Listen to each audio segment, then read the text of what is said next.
Hello everyone, welcome to Network Ethics. Before getting to the our today's live demo on FortiGate firewall, um, as you could see in this image, we are going to start a new batch in FortiGate NSE4 firewall training program.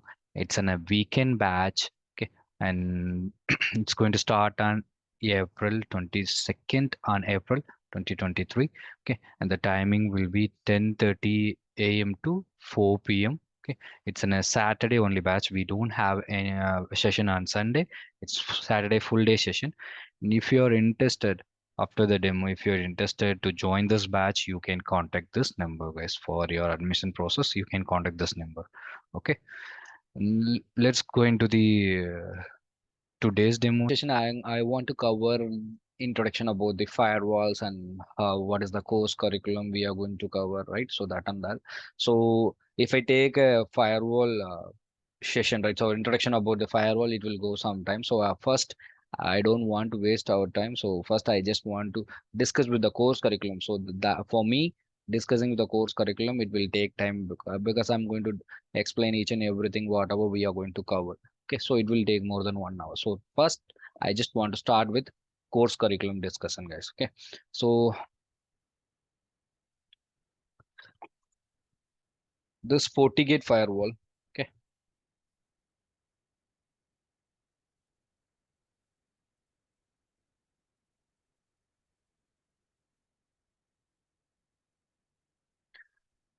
in our institute, we are going to give a FortiGate firewall training. So up to sorry, just a minute. We are covering course curriculum as per Fortinet NSE 4 standard. Fortinet is the brand name. Okay, Fire FortiGate. Some guys are confusing between the Fortinet and FortiGate. So FortiGate is the product of one of the product of Fortinet brand.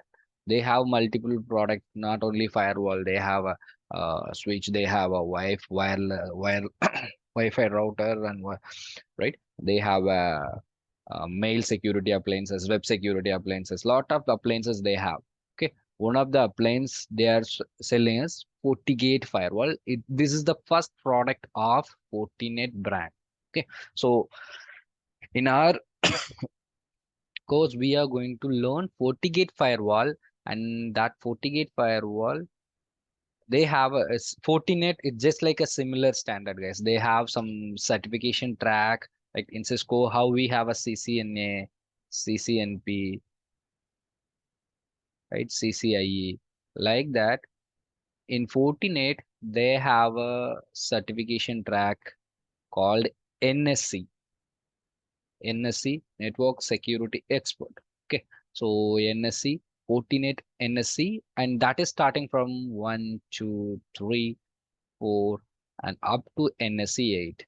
And here, so each certification you are going to learn different products. Actually, as a professional or as a network engineer, right? So those who are already working in a networking domain, as a technical people, you no need to learn these three certification. Okay, okay. Actual certification for technical people start from here. And first NSE4, it's fully about FortiGate firewall. And NSC 5, 6, 7, and all other different products you are going to learn. 40 manager, 40 analyzer, like that. You're going to learn multiple products. Okay, so almost 8 stages we have. You're going to learn each and everything, and it's NSC4. It's like achieving in Cisco CCIE certification. Okay, so it's similar to CCIE standard, guys. Okay, in a Fortinet brand. If you're starting your career with a Fortinet products, then you can go with the NSC up to NSC 8. And once if you're completed NSC 8, you will become a network security architect. Okay, and you architect with a Fortinet brands, and you can able to, as a single hand, the person who can able to manage your entire data center, all the knowledge you will get to manage entire data center. Okay, whatever the product you need, how to utilize that product, everything you will have a knowledge once if you're completed NSE 8. Okay, so that is, it's similar to CCIE certification, guys. Okay, and as a technical person, you have to start your journey in a FortiGate from NSE 4. And then what is the need of NSE 1, 2, 3, and all? If you're asking that, let me explain. NSE 1, it's about the fundamental of networking and network security concepts. Okay, fundamental. So those who are all going to start their career very freshly, right? So usually we all are start from the, if you're willing to join start your career in a networking domain, first of all we'll start with CCNA and Cisco product. Like, so one of the widely uh, y- learning content, right? So right, or you can say it's a powerful certification, right? So which is having strong fundamental, which is giving a strong fundamental in a networking, right? Similarly, in FortiGate, they have their fundamental courses. So that is NSE 1 and 2. And NSE 3 is not for the technical people or not for the fresh people. This is for sales team who is working under Fortinet, Fortinet as a sales employee on a Fortinet or Fortinet brand, Fortinet partner companies. Okay, who they need to complete this certification. And then NSE 2, you are going to learn about the Fortinet products. What is Fortinet? What are the products we have? And what is the purpose of that products? That's introduction, right? So that introduction you are going to have about Fortinet network. You're going to have an introduction about the what is Fortinet brand and what is the product they have and what is the market value. These information you are going to get in NSE 2. And as I said, NSE 3, it's for only sales people. You no need to learn NSE 4. And as here who are all joining today, right? So at least you have a knowledge about, so firewall, sorry, at least you have knowledge about the CCNA. I hope everyone have a CCNA knowledge. If you have a CCNA knowledge, right? Or it's I'm not I'm not certified, or I'm not learning in a CCNA, but I have a knowledge on CompTIA N plus network fundamental. Okay, they are the in fundamental course. These two courses are very strong courses. Okay, you can learn deep fundamental things between these two courses. Okay, so some of the guys will start first CompTIA A plus N plus, then they will move on to this advanced level to the CCNA, and then they will go with their based on their track, whichever they want. So like routing, switching, or network security domain, right? So they will go with that, right? So at least if you have N plus knowledge, fundamental networking, what is IP address, what is OSI layer, what is routing, switching. You don't need to work on routing and switching and all. At least if you have at least if you have a knowledge, what is routing, what is switching, what is IP, what is subnet, what is OSI layer, what is protocol, uh, what is services, what are the service we have, what is port number, right? If you know this knowledge, then you're eligible to learn FortiGate Fire. Not only FortiGate Firewall, you can learn any next generation firewall. You no need to have any prerequisite. This is the prerequisite. At least you should complete CCNA or N plus certification. I mean, I'm not asking for the certification, knowledge. At least CCNA level of knowledge or N plus level of knowledge you should have to learn firewalls. Without having fundamental of networking, you cannot learn FortiGate, not any firewall space. Okay, so networking fundamental we need. So that is the thing they are giving you in a NSE 1, and NSE 2 it's about the product. However, NSE 2 we are going to cover whatever under security fabric concept. Okay, when we are going to start in a Fortinet firewall, right? So that time I'm going to discuss whatever the concepts they have defined, they have mentioned in a Fortinet. NSE2, that also I'm going to cover. That is one day, it's in a small part. One day is enough to complete FortiGate. So, however, we are while starting NSE4, we are going to give the introduction about the Fortinet and what are the products they are having, and what is the history of them, what is the uh, market value, everything we are going to discuss, which is covered under Fortinet NSE2. And NSE1, it's about fundamental things. What is networking? What is routing? What is switching? It's so that fundamentals, if I started to come uh, take, that is in a separate course, it will take at least 10 days to complete fundamental things. Okay, so this is the prerequisite. At least you should have a fundamental knowledge on routing and I mean CCNA or CompTIA N plus. Okay, guys. So I hope everyone have that knowledge. So where we can start from NSE4. Okay. So this NSE4, as per the Fortinet standard, if you go for a NSE4 certification, you want to become a FortiGate and firewall administrator, or you want to nowadays network engineers also need to learn firewall. It's not like that just having a routing switching is enough to become a network engineer. So the employers are demanding to complete any one of the firewall. At least you should have a next generation firewall knowledge. Okay, so it's an industry demand as of now. Okay, and if you are completing any next generation firewall, it's not, you can start your career not only as a network security engineer or firewall administrator. In you, if if next 20 years in your career, if you learn firewall, especially who are working in a networking or network security domain, so that will boom your this firewall knowledge will give you more.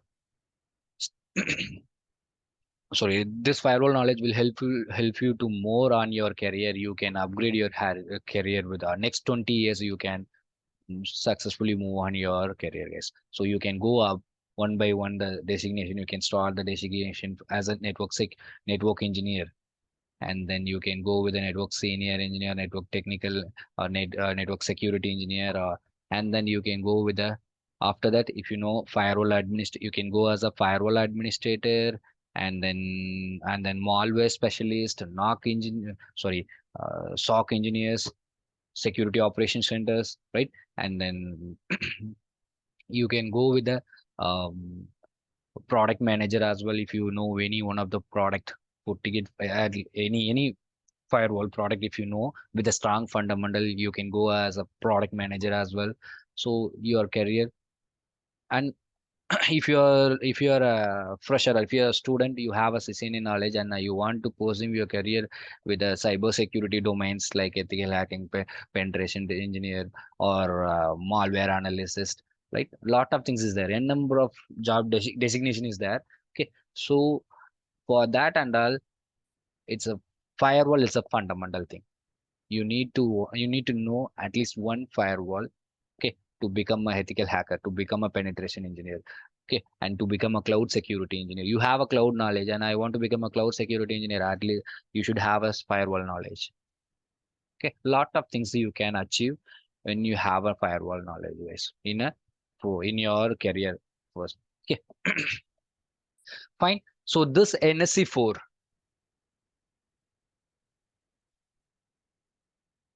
if you want to go for a certification, Fortinet NSE4 certification or NSE train, right?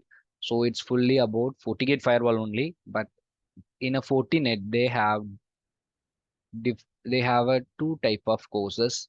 If you want to go for a NSE4 certification,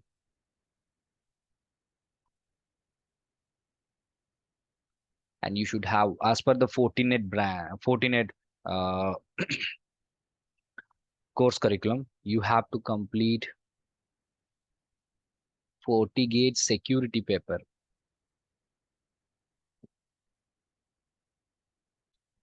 and you have to complete FortiGate infrastructure. These two you have to complete, guys. FortiGate security and FortiGate infrastructure. Okay, so then only you can go for you can appear for the NSE4 certification. Okay, and this is the one of the uh, costliest certification. It will come around 400 USD. Comparatively, any other firewall certification like Palo Alto, Checkpoint, right? So the FortiGate certification cost is very high, 400 USD, and you have a 2 years of validity for your certification. Okay,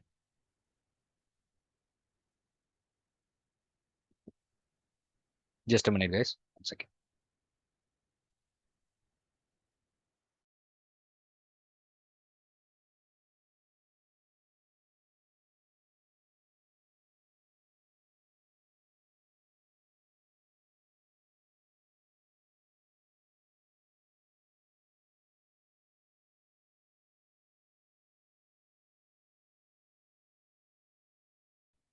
Sorry. Okay, so sorry. I want to go for a NSE4 certification. Obviously, you need to complete these two training and FortiGate security and FortiGate infrastructure. In our course curriculum, we are included these two course. Okay, we are included these two papers, FortiGate security and FortiGate infrastructure, guys. Okay, so if you want to show me the course curriculum about the Fortinet, if you go for a Fortinet, right, this is the paper. First paper, you can see that NSE4 network security expert, right? For you have one paper called FortiGate security, another paper called FortiGate infrastructure. Okay, so these are all the agenda, whatever the course content they are going to cover in NSE4. Okay, so these this is just in a module, right? Each and module they have defined a model. Okay, each and every model w- what is the thing we are going to cover. So in our NSC4 training program we have included these two papers, right? So I just want to show you the uh, act, actual our course curriculum. What are the topic we are going to cover, what is the model, how many models we have, and in that what are the topics we are going to cover, that I want to discuss now. Okay, so this is officially course curriculum for Fortinet side. Okay, if you take a training in a Fortinet site for NSE4, these two papers you need to complete. Okay, and each it's I think it's a costlier training program when you go to the ex, go to the Fortinet. Okay, so the these two papers we are included in our course curriculum. Okay, so let's show that course curriculum what we are going to cover under NSE4. Okay, so you can compare that two papers with our course curriculum.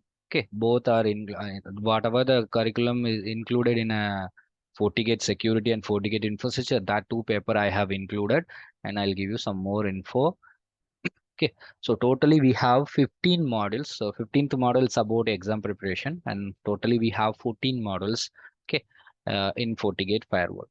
Okay, so that more that one actually I'm not included one more model that is about the introduction. Yeah, I have included the introduction firewall. Okay, and lab setup, additionally lab setup will come. Okay, so that I have not included. Fine. That we will do it, however that we will do it, guys. Okay, while doing initial setup, that we will do it. Okay, so module 1, it's about the FortiGate security. It's about the FortiGate in Fortinet brand infrastructure. FortiGate brand introduction, and then how they are having what is the platform of FortiGate firewall and security architecture, right? And introduction to the FortiGate product platforms, right? So everything I'm going to cover. So these are all the detail info in a first module 1. We are going to discuss about the introduction to the firewall, which I'm going to take today also. So what is firewall? What are the type of firewall we have, and why we need to migrate to uh, sorry, traditional firewall to next generation firewall nowadays, right? And then next week we'll go with an introduction to the Fortinet. What is Fortinet? What is the portfolio of Fortinet? All those steps, because uh, officially we are starting our course from next week onwards. Okay, so then we will discuss about the security fabrics. Under security fabrics, we are we are going to discuss about other products which is available in a Fortinet brand. Okay, like not only FortiGate firewall, they have a 40 mail, 40 analyzer, 40 web, and 40 token, 40 guard feature, 40 Wi-Fi, 40 switch, right? And then um sorry guys, 40 authenticator, right? So lot of devices they have, and what are the purpose of that particular devices, how that particular devices are you very useful to us to protect our environment. Okay, so that and all we are going to discuss. And then how to register then we'll start initial configuration, then we'll see how to what are the FortiGate hardware modules and VM models firewalls we have, and what is the throughput and data sheets. We are going to compare the data sheet and licensing, right? So after that initial setup, and while doing initial setup, we are going to register your FortiGate firewall with the FortiGate customer portal. I mentioned, forgot to mention this. So registering your FortiGate firewall, FortiGate customer portal.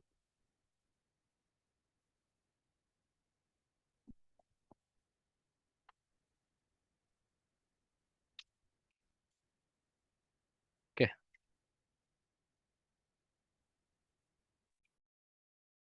Fortinet portal access.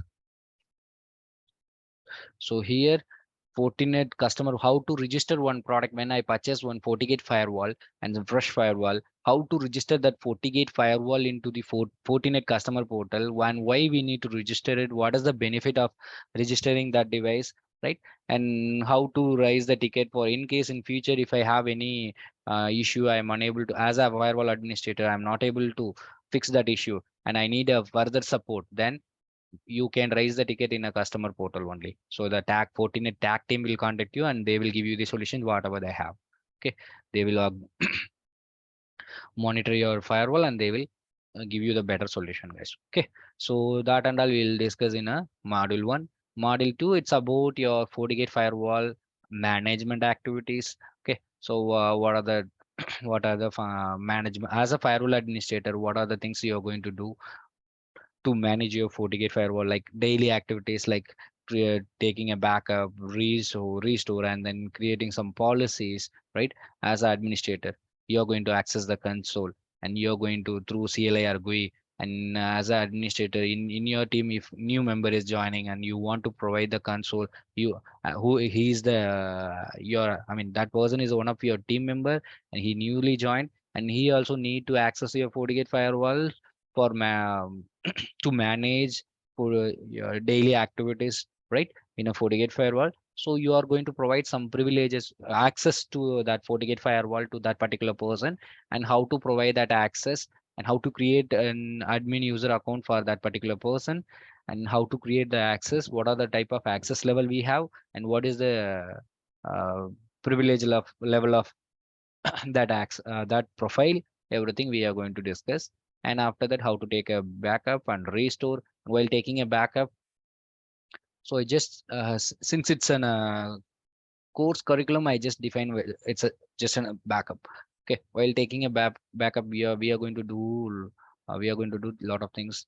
You're going to take a backup through CLI and GUI, and then you're going to take a backup in CLI. It's manually,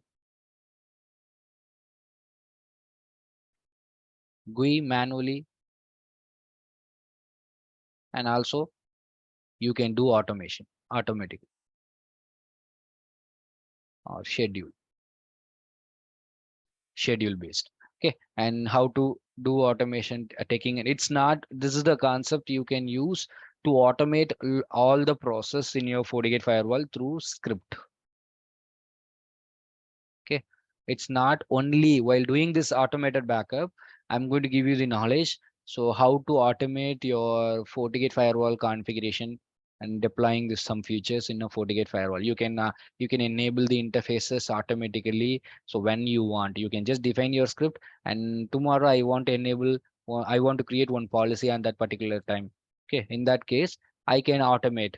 I'm not available tomorrow, but I want to enable one policy and from tomorrow only, or I want to enable one interface tomorrow only. I want to perform update tomorrow only, right? So in that case, you can use that script.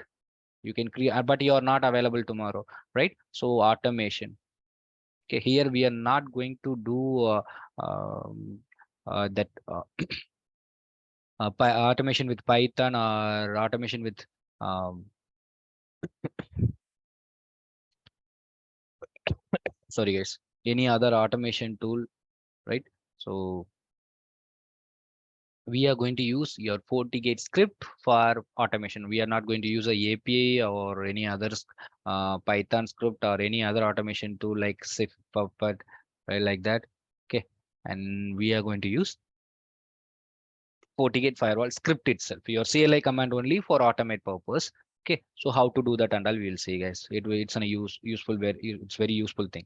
Okay, and then and you can restore and taking a backup lot through locally or remote devices. Lot of things is there inside that. And likewise, do restore locally. You can local backup you can use to restore, or remotely store in case your backup is stored in a remote devices. How to take backup files, right? So everything we will see under restore. And then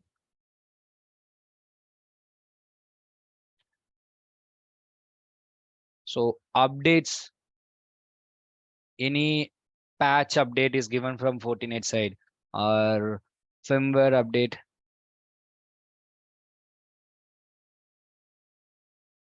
Okay, any software update, right?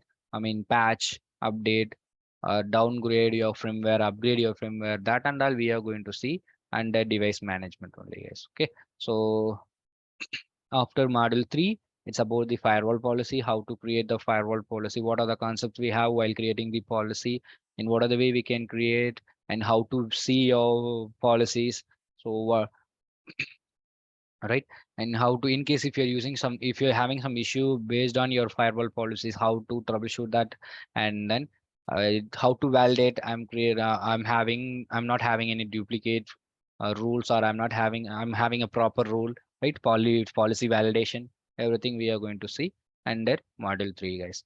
And module 4, it's about NAT. In FortiGate we have, so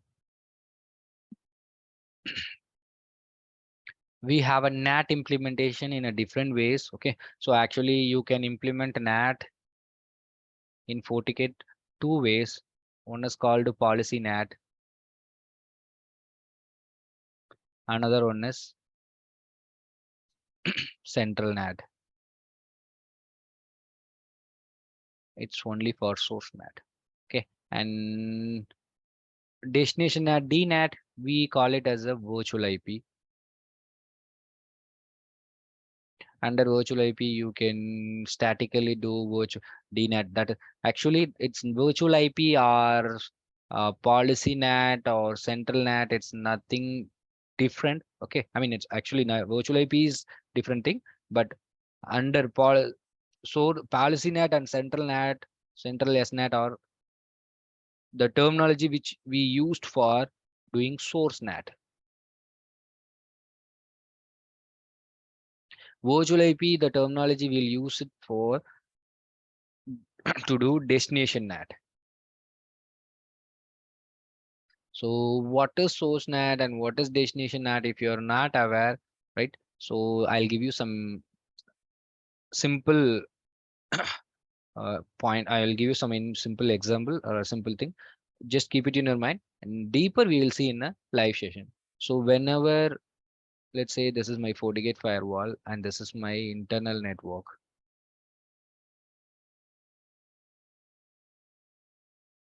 This is ISP. And let's say this is Facebook server, FB server. Okay, and my internal employee, system A and system B, he want to access Facebook, which means he want to access internet. My internal employee want to access internet, right? So in that scenario, in my FortiGate firewall, I need to implement source NAT. In FortiGate, this source NAT you can implement in a two different ways. One is policy based NAT, another one is central SNAT.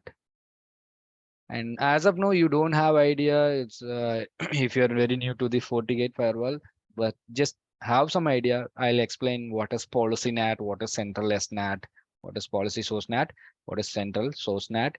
Okay, so in upcoming sessions, but just have idea. We can do NAT in a two different way. Source NAT we can do in a two different way in FortiGate. That is policy NAT.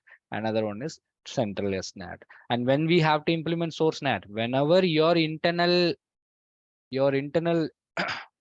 users, so that he might be from LAN, he might be from DMZ, your server might be access to internet sometimes, right? So server segment data center, right? So if they are trying to access internet, so that time in your FortiGate firewall on outgoing interface, you need to implement source NAT. Okay, because internally we are using private IP to manage your internal networks. So that might be LAN, DMZ, anything. Okay, so we are having a private IP on your internal networks to manage.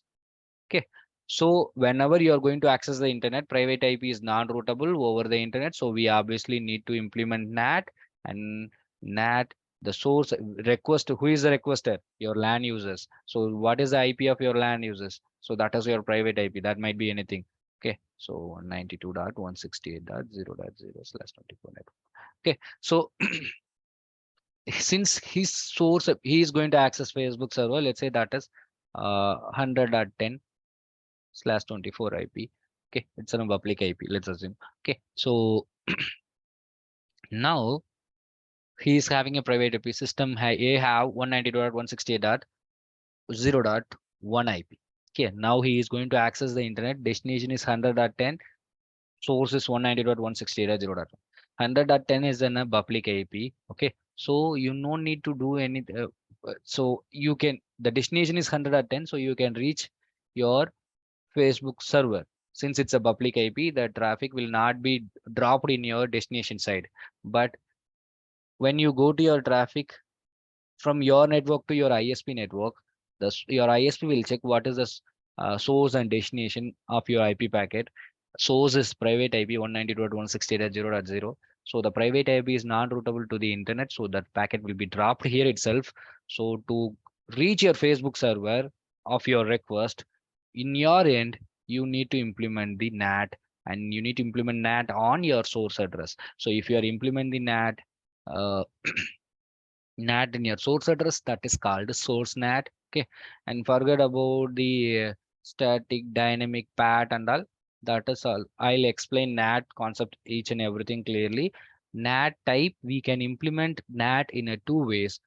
Either in your source address you have to implement NAT, or either your destination address you have to implement NAT. That methodology like might be statically or dynamically or pat, you can use it for any source NAT or destination NAT. Both you can do static NAT, dynamic NAT, static implementation, dynamic implementation, or pat method. You can use it. But NAT can be done only two type NATs. One is you can do NAT on your source address, or you can do NAT on your destination address.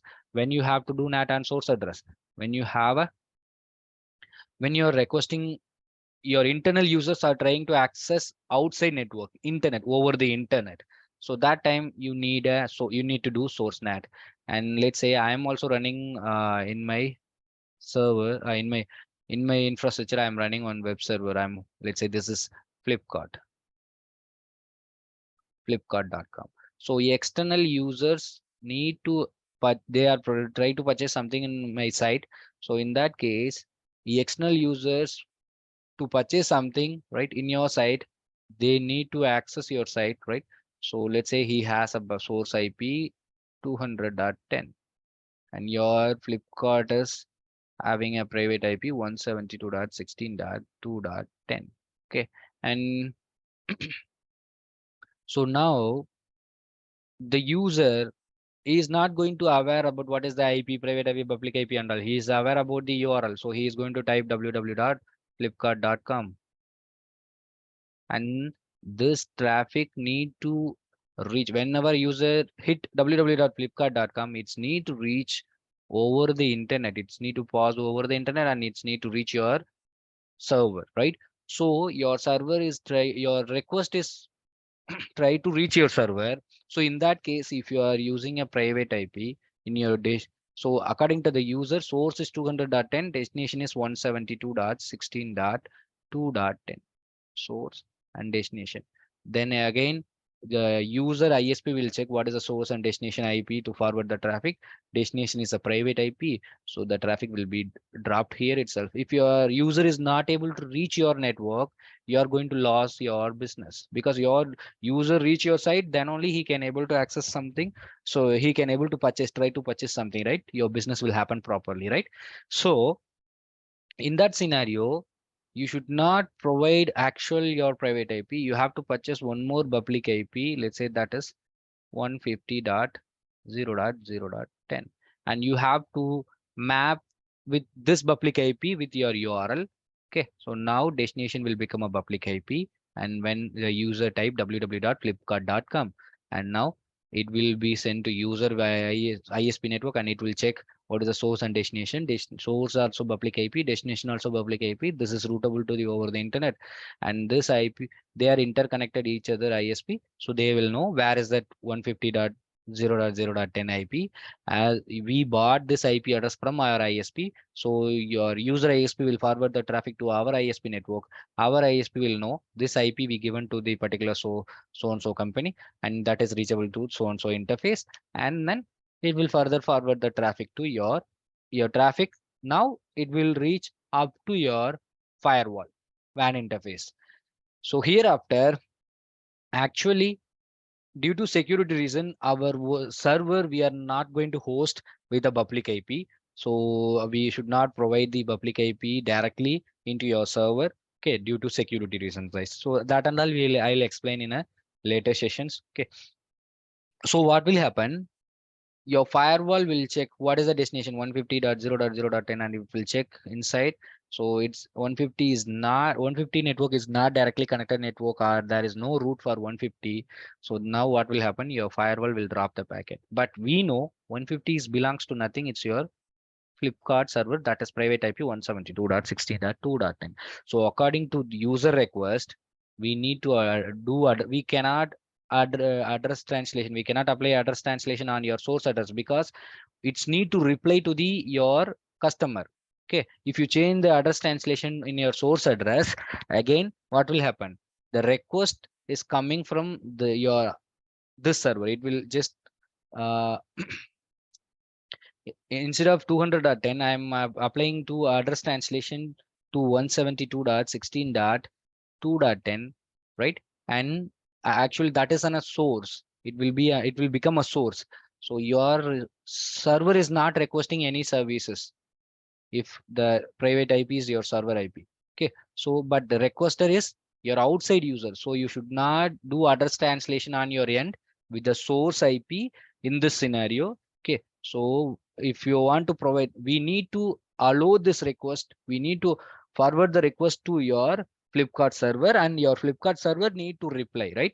So what you have to do, instead of doing source address translation, here you need to do, because we know this is belongs to our web server only, and user is 200 dot only. He is the outside user, and he is trying to request to your web server. So here you need to do address translation. Then what with your 172.16.2.10, which is your private IP of your Flipkart server. Now what will happen? The address translation is done on your firewall end, guys.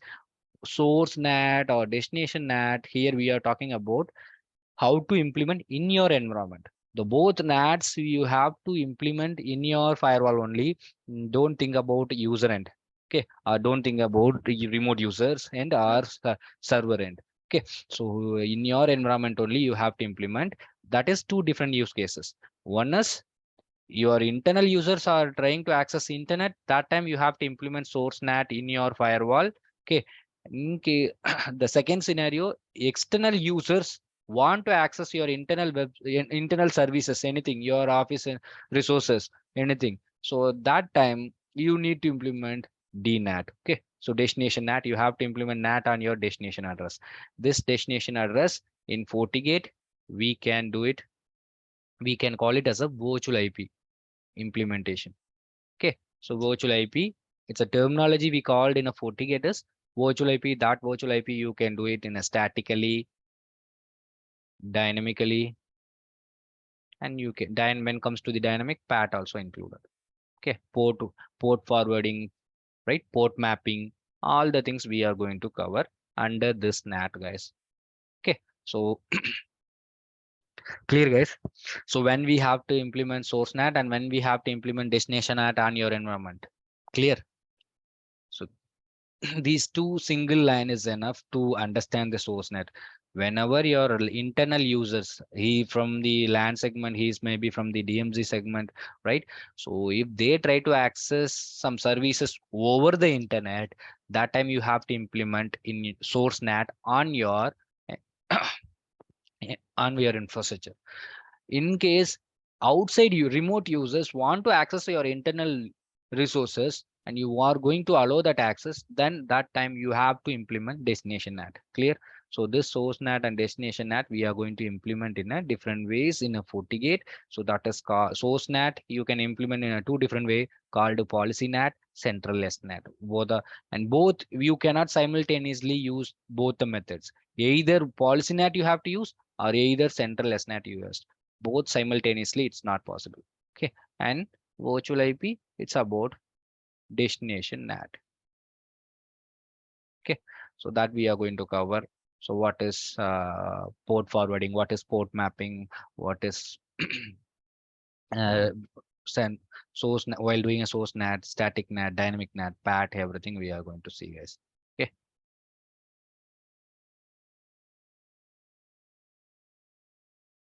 yes, you can. Moses, you can do it. We'll do.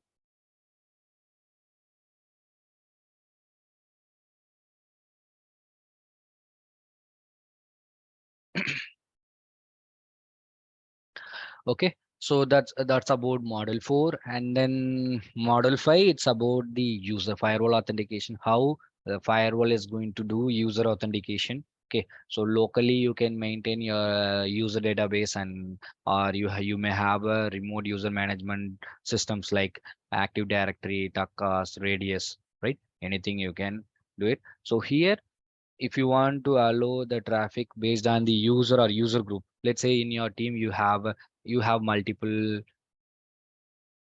it's a FortiGate firewall again, and this is your internal network, and this is sale, this network is belongs to sales team, this is belongs to technical team. Okay, so now I want to allow sales team to access Facebook and social networking application, social apps I want to allow for sales team, and technical team I don't want to allow social apps. Okay, so in that scenario, I can use user based authentication, user identification or user based authentication. Okay, so overall belongs to sales team. You may have 100 employees, a sales team, they need to promote your product, so they need to access social networking application. And in case technical team maybe have 100 or 500 something, it depends on your organization size, right? So they may have, so for them we should not allow this social networking application while doing their shift timing, right? So in that case you can achieve same filters. In normal scenario, if you're using a IP based filtering, right? So let's say this is belongs to 172.16.1.0/24 network. This is belongs to, okay. So might be, let's say this has this IPC 172.16.1.10 PC and 172.16.2 sorry 1.20 PC, and now I am going to create a rule to allow social networking application only for sales team. So it's let's say system A, I'm going to create a rule for only system A to access social networking application other services, and system B, I'm denying social networking application. Okay, I have created rule for like that with a source IP address. The IP, so in a source address, I'm using only IP based filters. In that scenario, the system B, who is sitting as technical team people, he saw that, okay, the system A can able to access the internet. Then what he will do? Very next day he will come earlier and he will sit in that PC. Okay, and he will try to, while in a shift timing, he will try to do social access the social apps. It's not going to restrict because you have created a rule to only based on the source IP address. Okay, source IP address can particular system A can access social networking application. So it doesn't care about who is he, whether we need to allow he belongs to which team, that and all. It's not going to care. Okay, so now my concern is so the sales team people may sit anywhere else, or technical team people may sit anywhere else in my office environment. So I don't bother, but I want to achieve, if he is belongs to sales team and I want to allow social networking application, if he is belongs to technical team, I don't want to allow social networking application. That you can achieve by the help of user authentication, guys. Okay, so that user authentication locally maintain your data in your local FortiGate firewall database itself. You can maintain the user credentials, user details, and you can create a user group, and you can add them into the team, like sales team or a technical team. So based on your needs in your office environment, you can create, or else it's suitable for 100 employees max to max. Okay, it depends on the hardware you're going to purchase. Okay, but if you're having a huge environment where you're working with the 5,000 employees, 10,000 employees, right, or thousands of employees, so in that case it's not that much easy to manage locally in your user credential, user info in your device. Okay, so now if you're doing like that, what will happen? Your firewall already it's doing lot of job. So additionally, the database will fill the storage and act, right, and it will reduce the performance of your device. So in that case, you can go with the remote user authentication methodologies, either Radius, TACAS, or LDAP, Active Directory Server, right? So anything. In our scenario, we are going to use Active Directory Server. We are going to implement, we are going to create, we are going to enable Active Directory services in your Windows Server machine, and we are going to create user database in your Windows machine. That user database we are going to use for user authentication. The same example as I said, right? Sales team, we are going to create multiple teams, sales team, technical team, and other management team, and different access we are going to give for different team peoples. Okay, so that we are going to achieve. Okay, and LDAP authentication we are going to do, and one more agent application we have. So any user authentication, if you want to achieve, you can, if you have a remote user management system like LDAP server, right, Active Directory, so you can install this FSSO agent application to integrate your, let's say I'm maintaining my user database in a AD server. So this FSSO agent application needs to be installed in your AD server. So after, if you have an Active Directory server, your Active Directory server will know who are all logged in, when he logged in, whatever the console, I mean the application you are going to provide for this desktop, right? Everything, it will be managed by your Active Directory server. So all the details will be maintained this Active Directory server, user login informations, and he belongs to which group and everything. Okay. So this FSSO agent application, what it will do, it will collect the information from your ID server.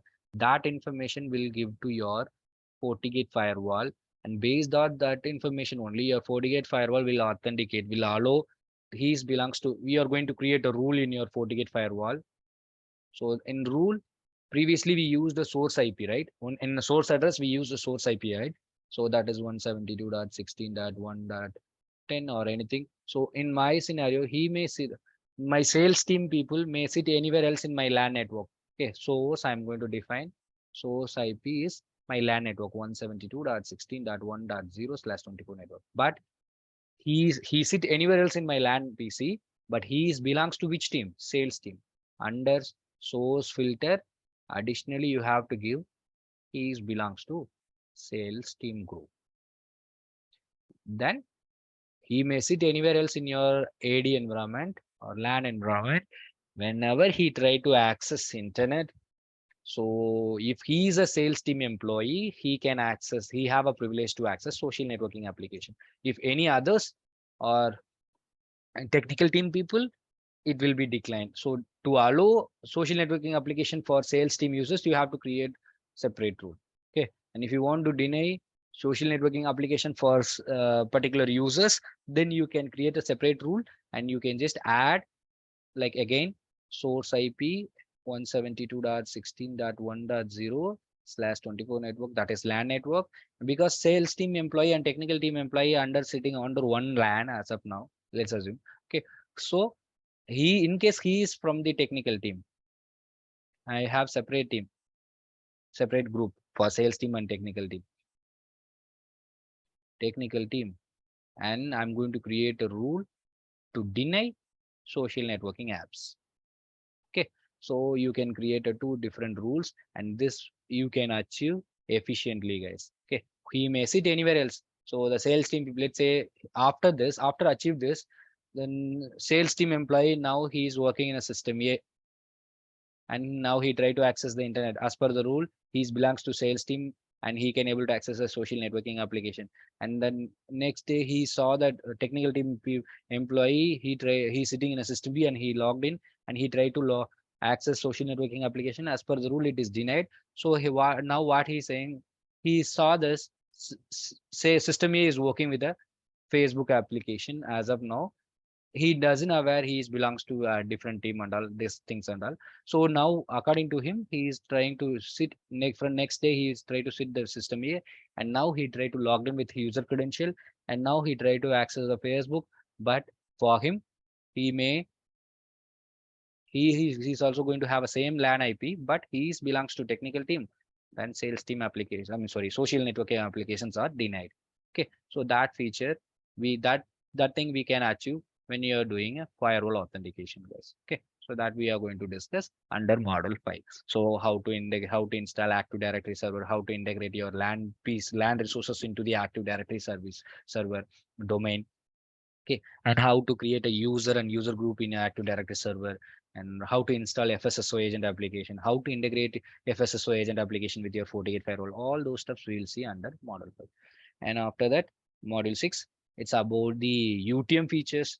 So model 6 and 7 and 8, three models comes under the UTM features.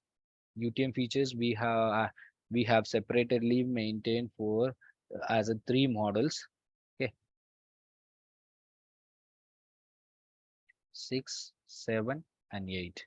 Okay, and it's about in here model 6 and 7 and 8. Here we are going to discuss about your IPS functionality. Okay, of your FortiGate firewall. Okay, so by using IPS, IPS is a function, one of the function of major function of your next generation firewall, which can do in identify the intrusions and detect uh, and prevent the intrusion. And then same IPS can able to, I mean, like virus,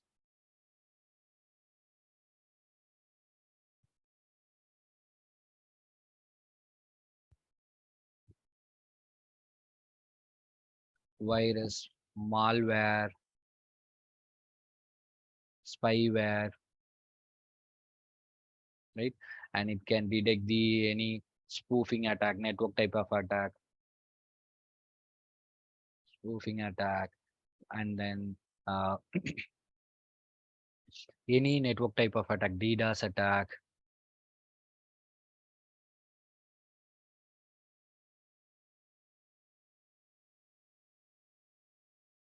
Okay, and then phishing attack, phishing, right? Any type of attack, your IPs, if it is an update status, it can able to detect in it can able to avoid the vulnerabilities. Okay, and it can protect our environment from the threats. Okay, so and then additionally, this IPS can do other UTM features. It's threat prevention features.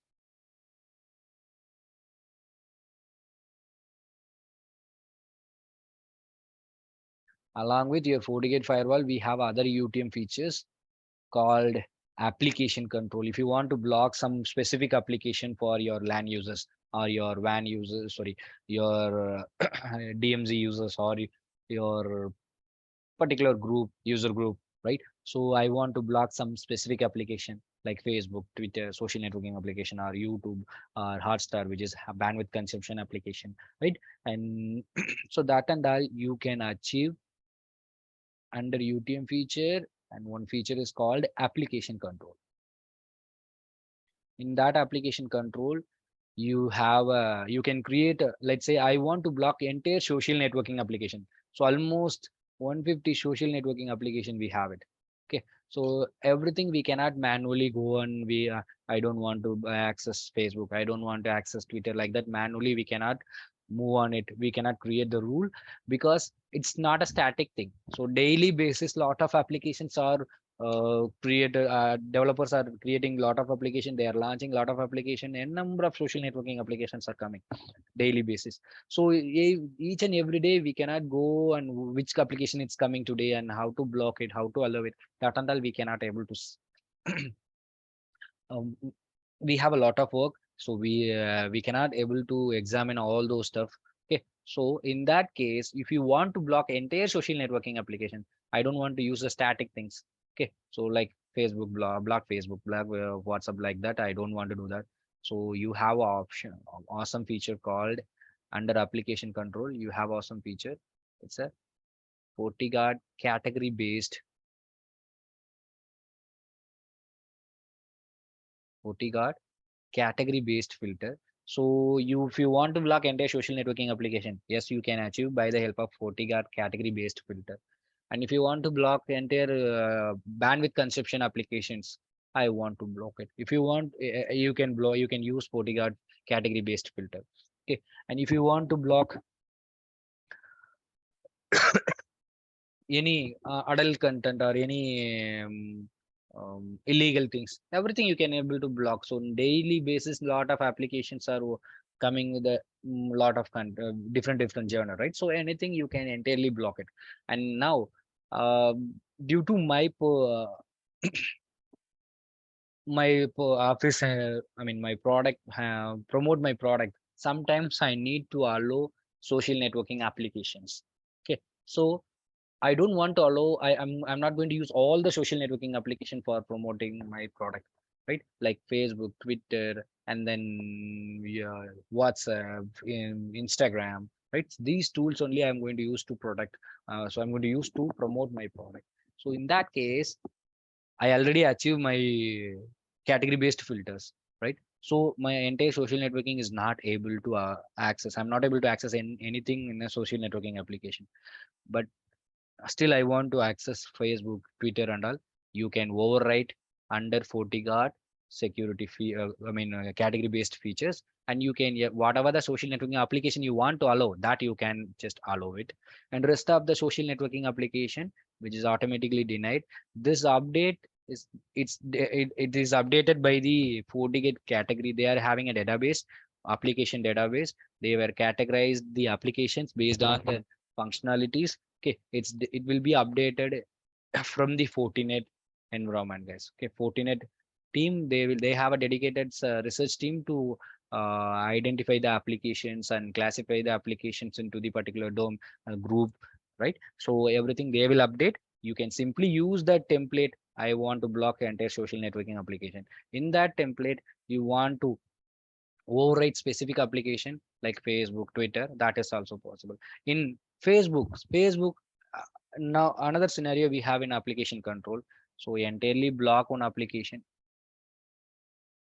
but okay, entirely block application. But I want to access Facebook, but Facebook has a lot of micro application. So chat, video call, audio call, right? And then game, and then timeline is there, posting, sharing, lot of things, right? So lot of things is there to promote my product, posting, right? Posting or sharing my product info, that is enough. And then chat with my clients, that is enough, right? I don't want to do video call, voice call, or game. I want to block that applications. Micro, I want to allow Facebook, but inside that Facebook lot of micro application is there. That micro application I want to block it, or I want to allow that specific micro application. That is possible when you're having application control, that you can achieve by the application control. So that and all how we are going to do it, then everything we will see in a model 6, guys. Okay, and how to create a antivirus profile, how to detect the virus, and how it will, in case virus is detected, how your antivirus profile is working to detect, right? And what is the action it is going to take, either it is going to deny the traffic, or either it is going to allow the traffic, right? And everything we are going to see under model 6, uh, along with application control, antivirus features, right? And then IPS functionalities, intrusion things. Okay, so and model 7, it's about the URL filter, web filter. Application control and URL filter more likely similar, but when you're having a URL filter, it can block only based on the URLs. Okay, let's say I want to block facebook.com, www.facebook.com.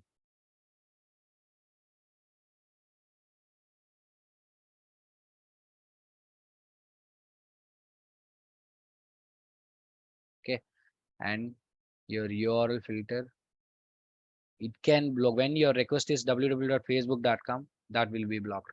In case your request is, so the URL filter also we have a FortiGate category based web filter. Okay, and then if you want to block facebook.com, you when user try www.facebook.com only. So in case inside that Facebook, www.facebook.com slash index dot apx something, another page home, and then login, like any other pages there, it will not match that URL, so this traffic will be allowed. But when you're using an application control, when you're trying to block Facebook application, it won't bother. It's not going to cross check what is the URL, what is the page and all. If you're using application control to block Facebook application, right? So whether it might be web-based Facebook application, he is trying to access through website that application, okay, or web-based application, sorry,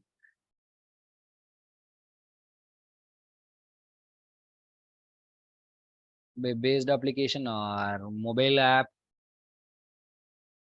or desktop app, anything, and you can access through URL, or you can use the client server authentication with the mobile application or desktop application. Anything, if you're using a application control, it will not bother, it will not worry, it will entirely block.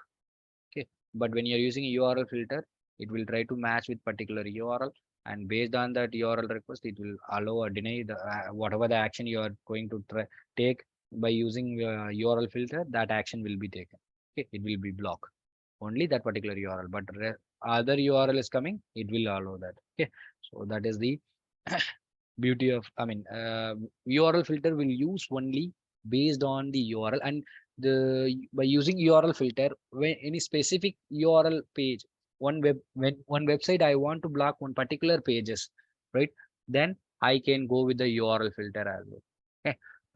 But other pages can be accessible, but I want to block the entire application, entire Facebook application, I can go with the application filter.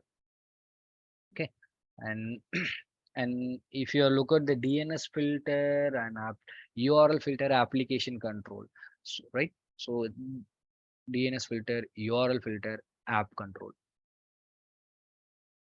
When you get a result of this, right? So it may give you the idea all are similar, but it's all are not similar. The DNS filter, it will not allow DNS request itself.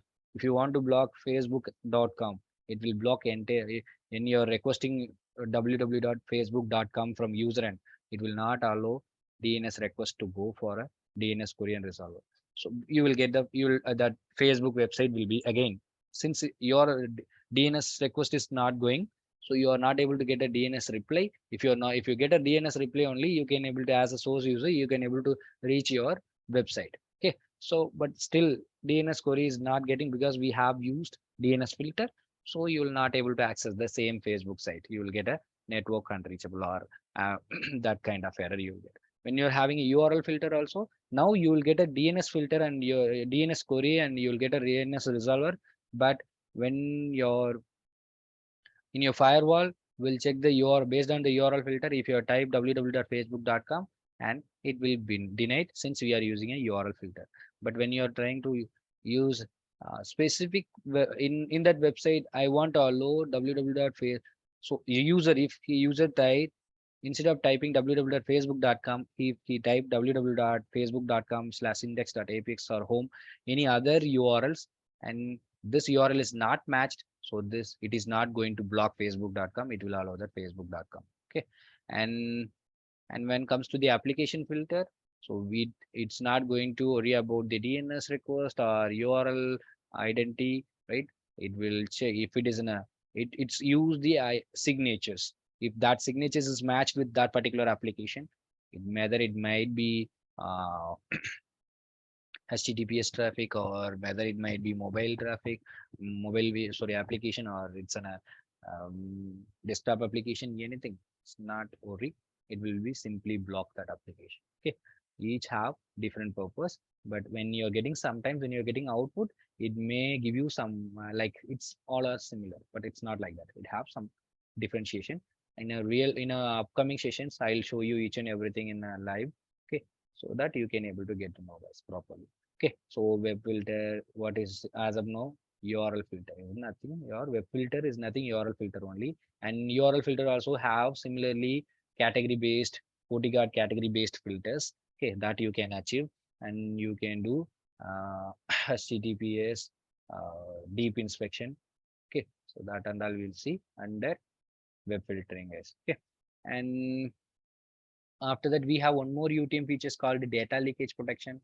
So I don't want to allow my internal users to download or upload some files which is contain sensitive information which is related to my projects, right? So that time you can use this data leakage protection. You by using this you can block or allow some specific files, and it's a data leakage content okay. Data leakage prevention. We are going to allow or deny some specific file download or upload. Not only file, inside that file, what is the content? So let's say I'm running one e-commerce website. So there I have my users are storing their personal info, address detail, credit card, debit card informations. Okay, so in case my internal employee or external hacker, in case he bypassed and now he tried to steal that information in user information like personal info, credit card, debit card information, by using the credit card info, he can able to misuse that credit card. He can purchase anything, right? So you don't. So in case attacker bypass our network, or in case your internal users also do some malpractice to steal this information, he can able to upload or download this information from your servers, okay, in your environment. Okay, so while doing that, and sometimes we need to allow the users to download or upload some files to do their project work, right? So we cannot that file may have a PDF file or text file, anything.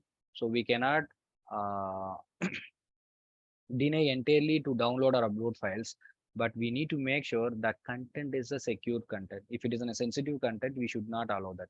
So if the user try to download credit card, debit card informations of our users, if that the file is contained while downloading or while uploading, the file is contained the credit card information like your name and credit card number, okay, and then CVV. So this format, any document contain this format and that credit card number like 1, 2, 3, 4, 16 number, 2, 3, 2, 1.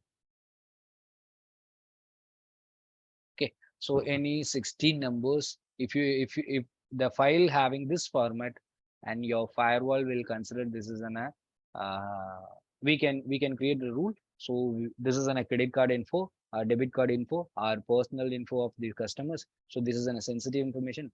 I don't want to allow users to download or upload this information. Okay, in that case, you can achieve data leakage protection.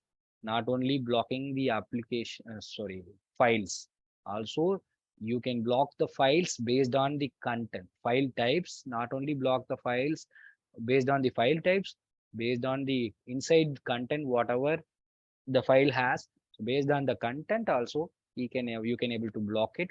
Okay, so that is comes under the data leakage protection. Okay, so the personal data is going to leaked by your internal employees or hacker.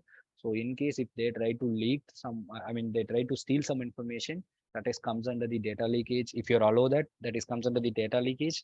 To protect that, you can achieve this data leakage protection features. Okay, and then module 9,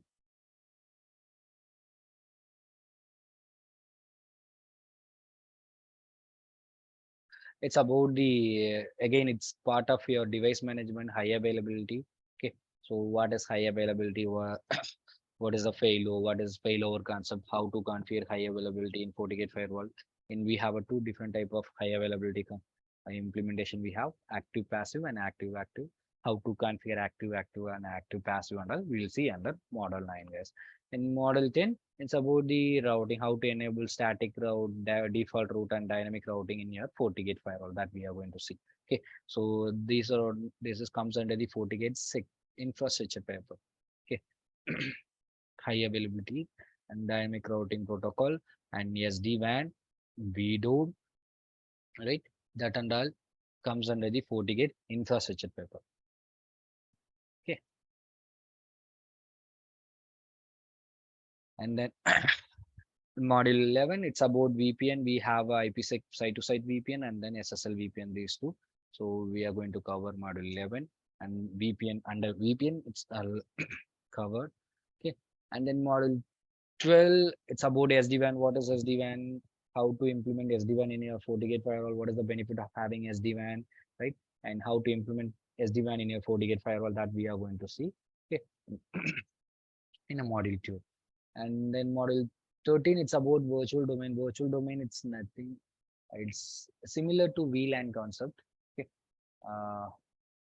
If you have a physical switch, one physical switch, and you want to split multiple logical, one LAN you want to split as a multiple logical WAN, sorry, LAN, then you'll use a VLAN concept, right?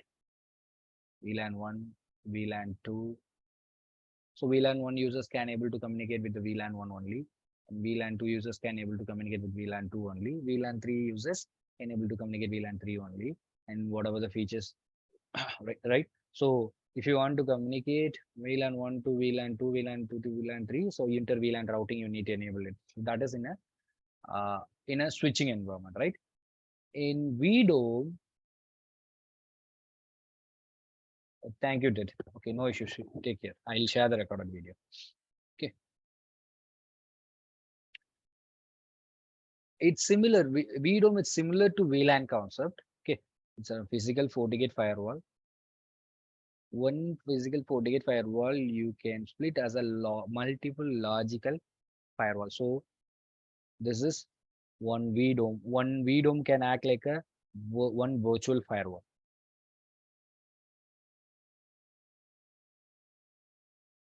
Okay, and VDOM 2, it's another virtual firewall. You can deploy it to the another.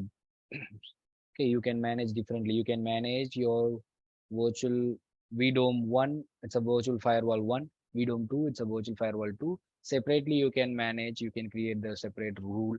Okay, you can enable some services, you can do application control, all these things. It's similar to VLAN concept, but VDOM, when it comes to the firewall technologies, okay, so one physical hardware firewall you can split as a multiple logical virtual firewalls. So that is called virtual domain. So what is virtual domain and how we can create the virtual domain? What are the type of virtual domains we have?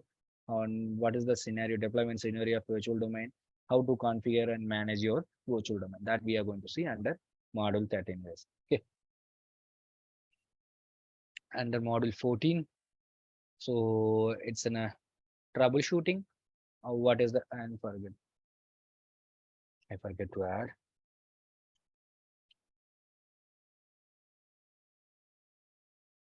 packet flow and how to how to troubleshoot your in case if you're having any issue like hardware level or software level or configuration level, how to troubleshoot, how to capture the packet, right?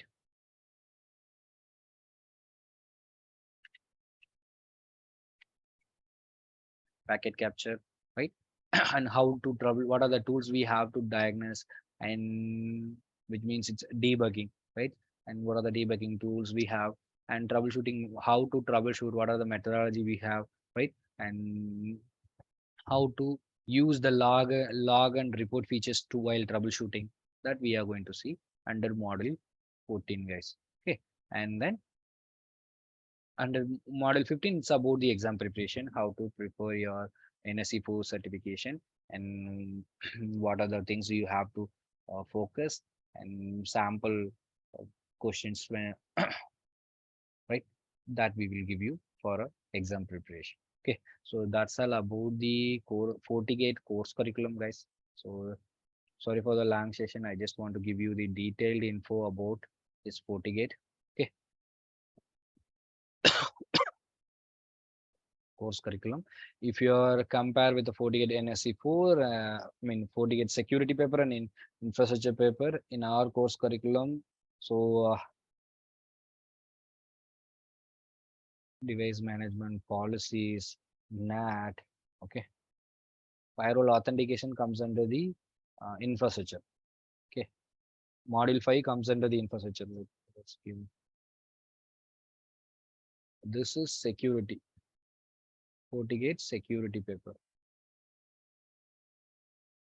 Up to model 4, model 1 to 4, it belongs to FortiGate security paper, and then model 6 to 8 also FortiGate security paper. Okay, after that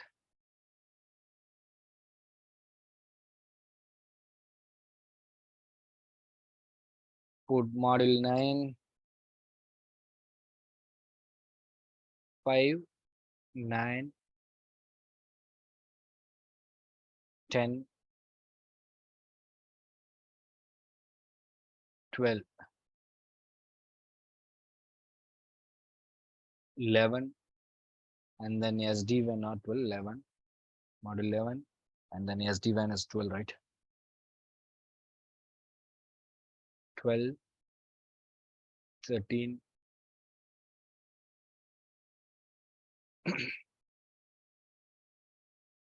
and then troubleshooting comes here as well and here as well. Okay, so sorry, 14, 14. Okay, this is FortiGate infrastructure.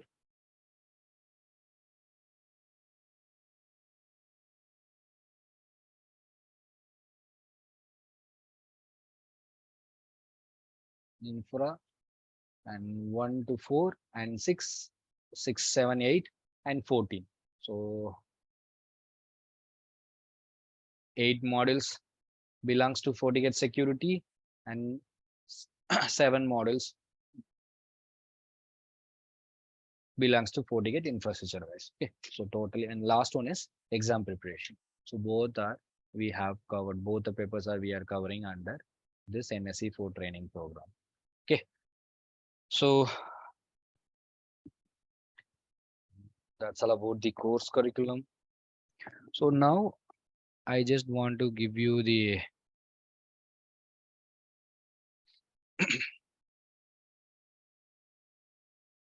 introduction to the firewall. This I want to take it, okay, today, and from next week onwards we'll go with the introduction to the Fortinet and all. So before, those who are very fresher, who are not having any knowledge about the firewall, so for them this today's session will helpful to you guys. Okay, and official course is going to start with coming next week, Saturday, coming Saturday onwards, guys. Okay, so means coming Saturday means 22 says 22nd April, we are going to start Fortinet NSE4 training program.